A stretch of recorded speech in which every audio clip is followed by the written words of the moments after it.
Hello, my name is Logan Dozer, and I'm here today to present to you the story of Thomas Aquinas. Today, we are going to share his biographical overviews, his major contributions, and his interlocutors. Stay tuned. Thomas Aquinas was born in 1225 in Rocca Secca, near a family castle in Naples, Italy.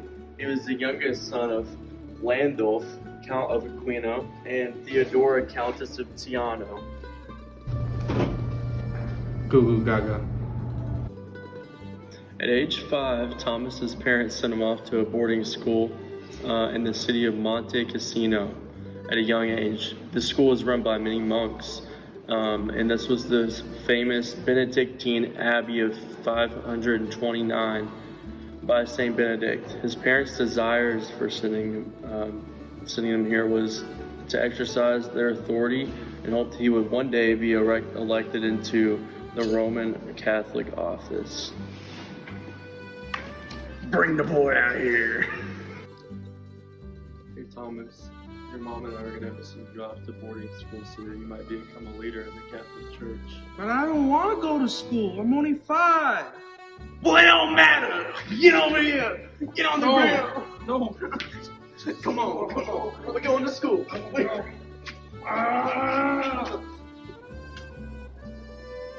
All right, Thomas, time to go to big boy school. Let's go. All right. You've graduated. After Thomas's primary studies in Monte Cassino, he had to go to University of Naples. At this school, he looked into his own philosophical works, as well as the monastic lifestyle and a life of service. In 1244, Thomas Aquinas discovers and secretly joins the order of the Dominican monks. His family felt so betrayed that he had turned his life to poverty that they kidnapped him and kept him in their castle. While in the castle dungeon, his family tried to turn him away from his religious path by trying to get him to sin. Boy, what are you doing being a monk? You indignacious, disrespectful self. Boy, we abducting you right now. We're kidnapping you. Come here. You leave it. We going home in the dungeon. Come on, let's go.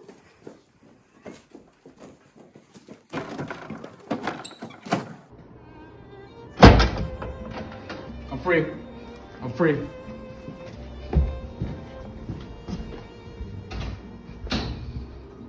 Hello. Hello? What's your name? Thomas Aquinas. Nice to meet you. You kind of look like a dumb ox. Thank you. Yes, sir. After being released by his family, Thomas goes to Paris to study with Albert the Great. Because Thomas was quiet and didn't speak much, some of the fellow students thought he was slow. But his teacher, Albert Magnus, exclaimed, "You call him the dumb ox, but in his teaching he will one day produce such a bellowing that it will be heard throughout the world." May his glorious name be praised forever. The whole earth is filled with his glory. May you be praised, Lord God of our Father Israel, from eternity to eternity. Thomas was ordained as a priest in Cologne, Germany in 1250 AD. After being ordained, he went on to teach theology at the University of Paris. Thomas taught in Cologne as an apprentice professor, instructing students on the books of the Old Testament and writing literary commentaries on Isaiah, Jeremiah, and Lamentations. Then in 1252, he returned to Paris to study for a master's degree in theology. In the spring of 1256, Thomas was appointed Regent Master in Theology at Paris, and then wrote one of his first books, named Against Those Who Assail the Worship of God and Religion. Another large portion of his time here was spent defending the monastic orders.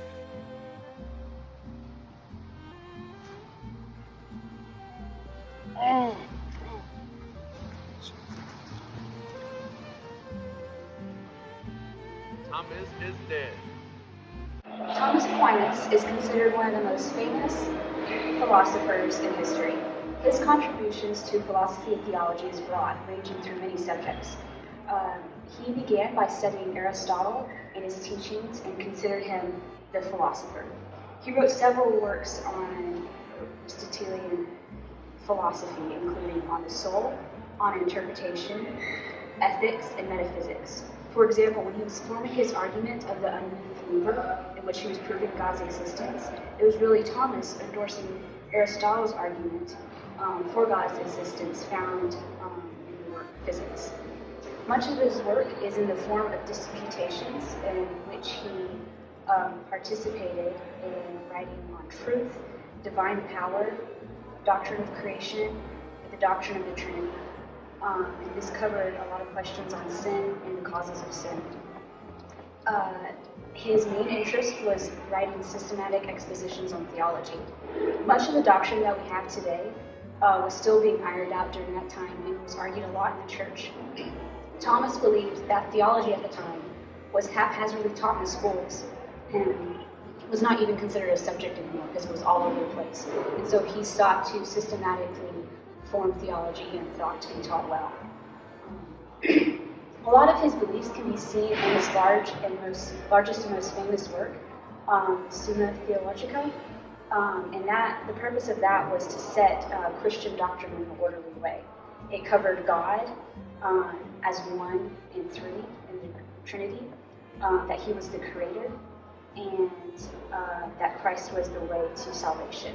And one of his most famous contributions in this work was the 5 ontological arguments that he presented to prove the existence of God. And this includes emotion, causation, contingency, degree, and the final cause.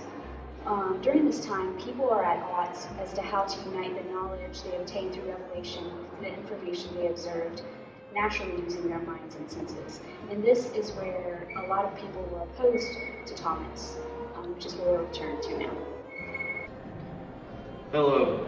Now we're moving on to the part of the presentations where we are going to talk about the interlocutors on Thomas Aquinas. In this section of the presentation, we will specifically elaborate on Thomas's influences, opponents, and supporters. So, starting off with influences.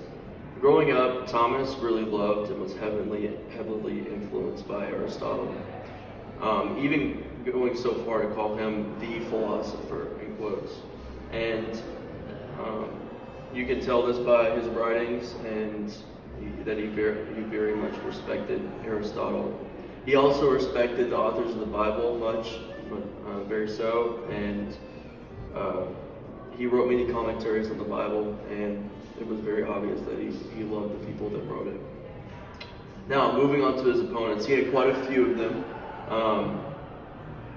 As we previously talked about in the presentation, Thomas secretly became a Dominican monk, and because of this, his parents kidnapped him for 2 years, and after that, he went back to being a monk. Now, the monastery that he joined, there were specifically Dominican monks, and a major critic of his work was a guy named William of Ockham, and this man was a Franciscan monk who went to Oxford, but by default, Franciscan monks opposed the Dominican monks and their practices, and so that would be his first opponent, would be the Dominican monks, as well as William of Ockham, and generally he was opposed by the whole Via Moderna, which also means